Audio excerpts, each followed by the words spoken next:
ધોરણ 10 પ્રકરણ 3 આપણે ક્રેમરની રીત શીખવાની છે.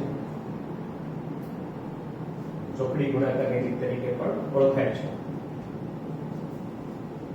દ્વિચલ સમીકરણ યુગ્મ એટલે કે જોડી ને જો અનન્ય ઉકેલ હોય તો આપણે જુદી જુદી ચાર રીતોમાંની એક રીત એટલે કે ક્રેમરની રીત થી ઉકેલ શોધવાનું શીખીએ છીએ. સમીકરણોને સૌથી પહેલા તો તમારે ક્રેમરની રીતથી ઉકેલ શોધવાનો હોય તો એને પ્રમાણિત સ્વરૂપમાં લખવું પડશે. આપણે ax + by + c = 0 એ દ્વિચલ સમીકરણનું પ્રમાણિત સ્વરૂપ છે, વ્યાપક પદ છે અને કોઈ પણ સમીકરણને કેવી રીતે ગોઠવીએ એ એનું પ્રમાણિત સ્વરૂપ કર્યું કહેવાય. જેમ કે 2x = 3y + 10 સમીકરણ છે. 2x = 3y + 10 એનું પ્રમાણિત સ્વરૂપ થશે 2x - 3y - 10 = 0. બરાબર? તો બે સમીકરણ છે એટલે આપણે વ્યાપક પદ જે છે ax + by + c એને હવે આવી રીતે લખશું a1x + b1y + c1 = 0. બીજું સમીકરણ થશે a2x + b2y + c2 = 0. બરાબર? સત્ય પે સત્તા પિક્ચર હતું અમિતાભ બચ્ચનનું. એમાં હેમા માલિની એને પ્રશ્ન પૂછે છે કે તમારા ભાઈના નામ સોમ, મંગળ, બુધ, ગુરુ, શુક્ર, શનિ અને બચ્ચનનું નામ રવિ હતું. બરાબર? 7 ભાઈઓ એટલે 7 વારના નામ. પણ વધારે ભાઈઓ તો શું કરે? તો કે જાન્યુઆરી ફેબ્રુઆરી રાખી દે. બરાબર? તો એવી રીતે બે સમીકરણ છે એટલે a1x + b1y + c1 = 0 અને બીજું થશે a2x + b2y + c2 = 0. જ્યાં a b c અચળ છે. a b c અચળ છે. બરાબર?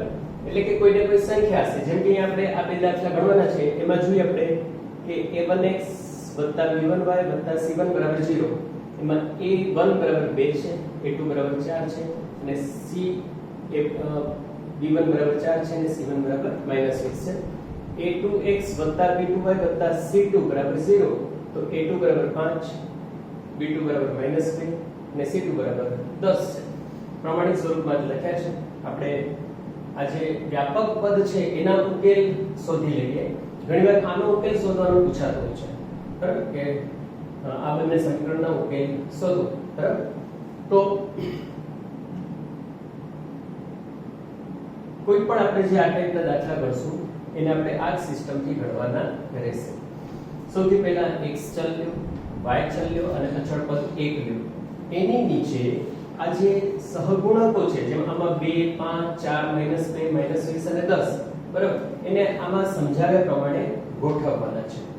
બરાબર? તો x ની નીચે આ બંને લેવાના છે. આ બંને સહગુણક b1 b2 c1 c2 વિધાત b1 b2 c1 c2.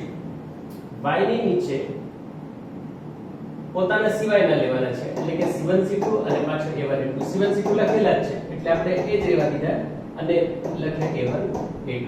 અને અચળ પદ જે છે c1 અને c2 અચળ સંખ્યાઓ છે તો એની નીચે એના સિવાયના સહગુણકો લેવાના છે એટલે કે આ બંને લેવાના છે.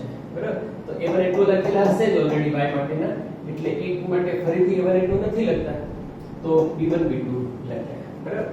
તો હવે જેના કારણે એનું નામ ચોકડી ગુણાકાર પડ્યું છે. બરાબર?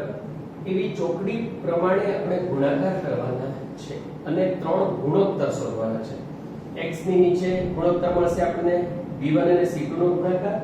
એમાંથી b2 c1 નો ગુણાકાર બાદ કરવાનો છે.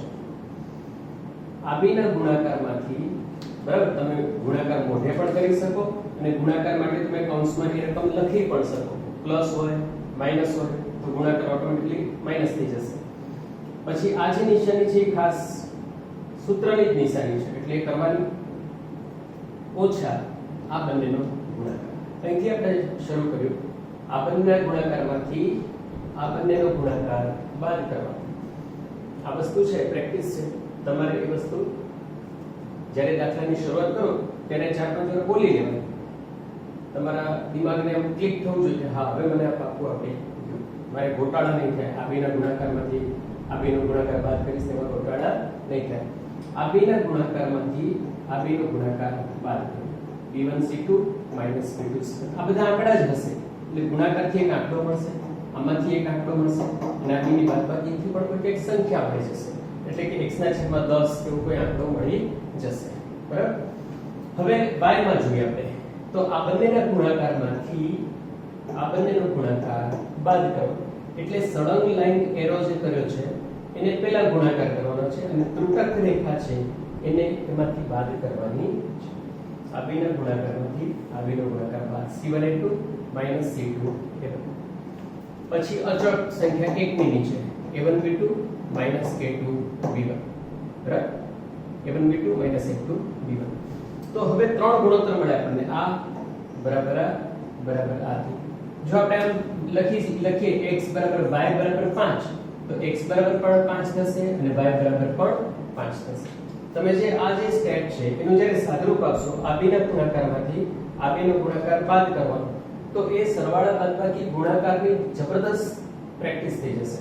તમારી માસ્ટરી નહીં હોય તો આ તમને વસ્તુ આવડશે નહીં. એટલે મહેનત કરીને 10મું ધોરણ છે જો આ ગણાશે તો સારી માસ્ટરી આવી જશે. ઋણ સંખ્યાઓના સાદુરૂપ તમને માસ્ટરી આપવા જરૂરી છે. ઋણ સંખ્યાઓનું સાદુરૂપ મીન્સ સરવાળા બાદબાકી ગુણાકાર ભાગાકાર બરાબર. અને જો ધ્યાન આપશો તો માસ્ટરી આવશે રાઈટ. એટલે જેમ x બરાબર y બરાબર 5 માં x એ 5 છે અને y પણ 5 છે એવી રીતે આ ગુણોત્તર બરાબર આ ગુણોત્તર બરાબર આ ગુણોત્તર એટલે x બરાબર પણ આ થશે અને y બરાબર પણ આ થશે.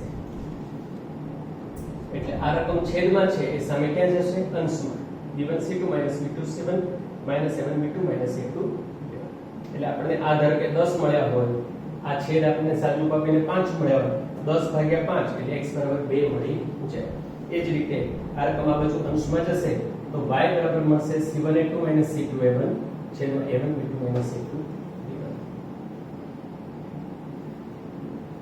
આપણે જાણીએ છીએ કે આ જે છે રકમ a1b2 a2b1 શૂન્ય હોવું જોઈએ નહીં બરાબર. એ જો શૂન્ય હોય તો એના ઉકેલ મળી શકે નહીં. ઓકે.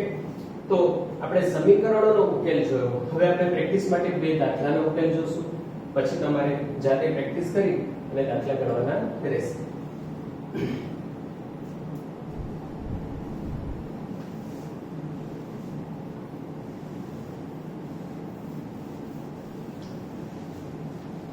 પહેલો દાખલો છે 2x - 5y - 14 બરાબર 0 5x - 2y - 35 બરાબર 0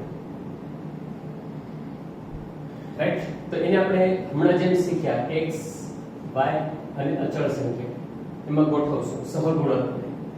x ની નીચે હતું b1 b2 એટલે -5 -2 પછી c1 c2 -14 -35 y ની નીચે y સિવાયના સહગુણક એમાં પહેલા આ લખવાના પછી આ લખવાના ઓલરેડી લખેલા જ છે એટલે થશે 2 અને 5.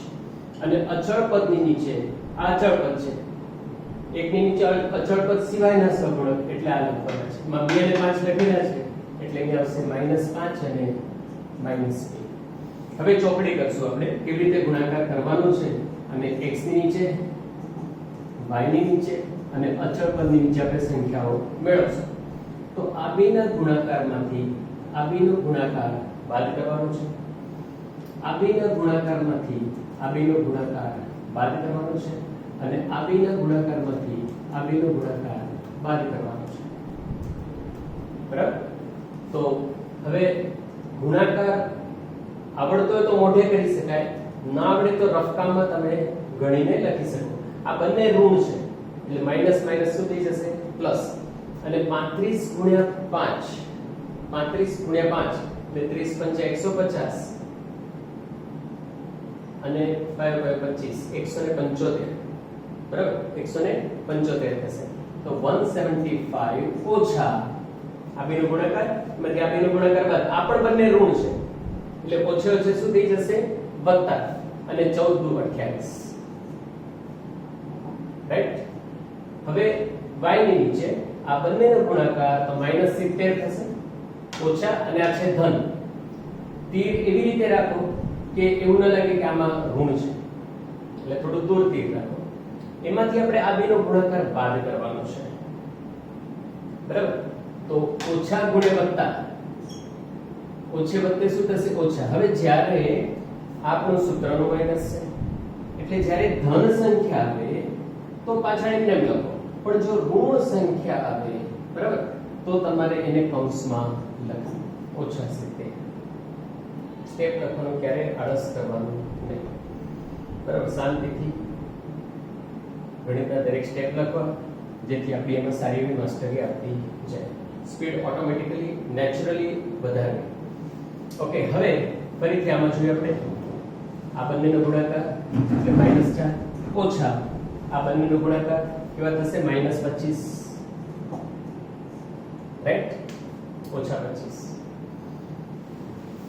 માટે x ની નીચે 15 માંથી 8 જાય 7, 16 માંથી 2 જાય 14, 147 બરાબર. y ની નીચે -70 તો ઓલરેડી છે, ઓછો છે +70 થઈ જશે.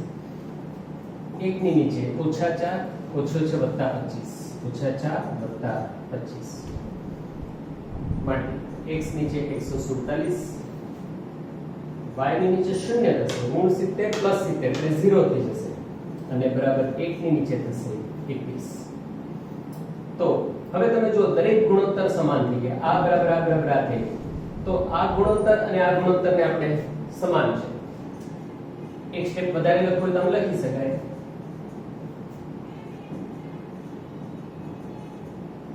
બરાબર. આ બાજુ 0 અંશમાં જશે, આ બાજુ 147 અંશમાં જશે. x બરાબર 147/21, 21 + 147 એટલે x બરાબર થશે 7 અને y બરાબર થઈ જશે 0. 0 અંશમાં જાય, 0 ભાગે 21 એટલે 0 થઈ જશે. તો ઉકેલ મળશે xy બરાબર 7 અને 0.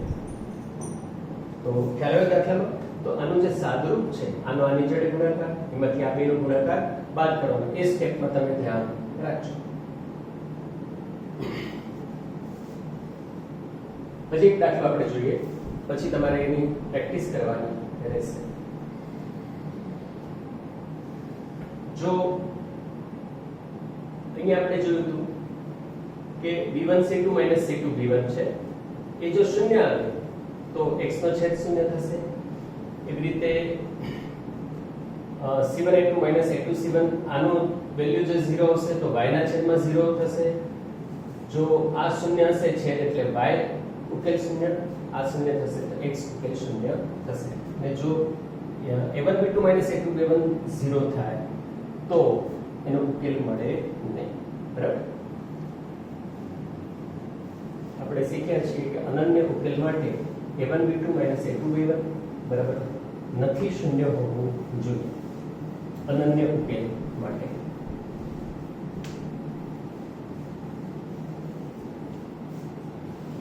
અને હું દાખલા નંબર 2 જોઈએ આપણે.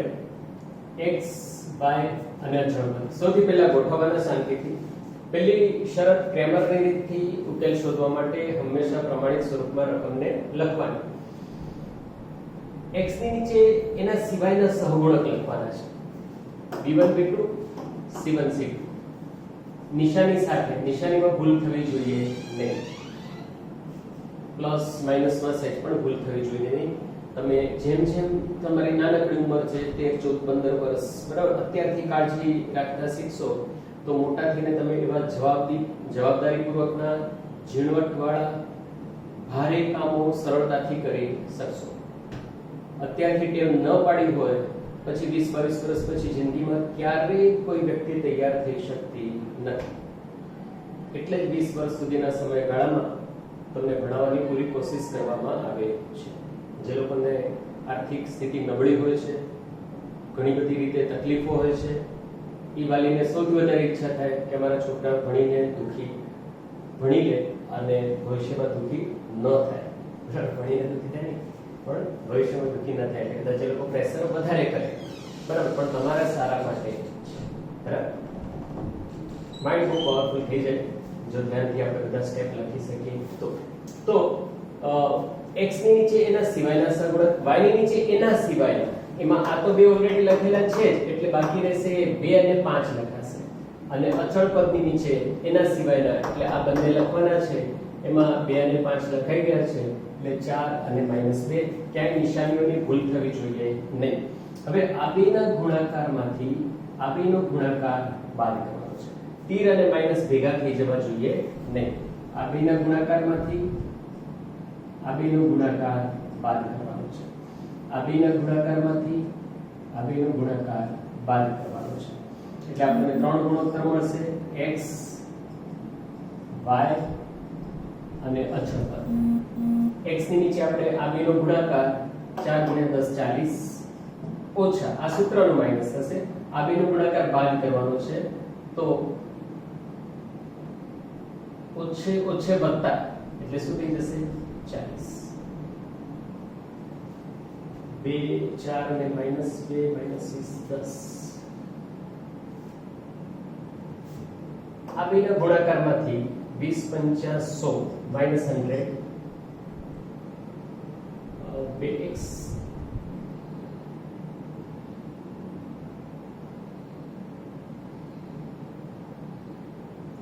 તમારે જોવું પડશે 4x 2x + 4y 2x + 4y